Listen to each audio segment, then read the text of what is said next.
ՔՊ-ի ղեկավարը իր թիմից դժգոհ է։ Անկեղծ ասած լրիվ իրավունք ունի։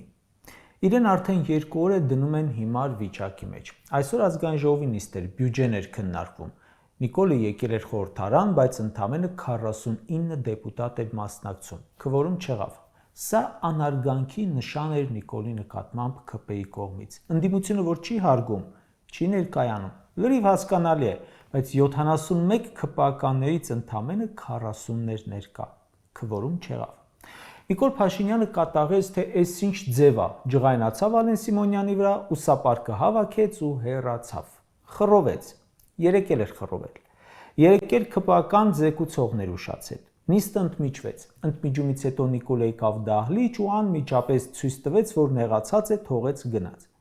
Երեկվա նեղանալուց հետո թվում էր, այսօր թիմը մեկ մարդու նման կգա, բայց այսօր մեծարգոյին լրիվ դաս տվեցին նիստի չգալով։ Անգամ սովորական օֆիսում, երբ աշխատողներն իմանում են, որ գլխավոր տնօրենը գալու է, ավելի շուտ են աշխատանքի ժամանում։ ՔՊ թիմը սրանով ցույց է տալիս, որ չի հարգում Նիկոլին։ Կարող է վախենում են, օրինակ, որովհետև հիշաչար է, որովհետև վրեժխնդիր է, որովհետև կոմպրոմատներ ունի, բայց հարգանք չկա այդտեղ։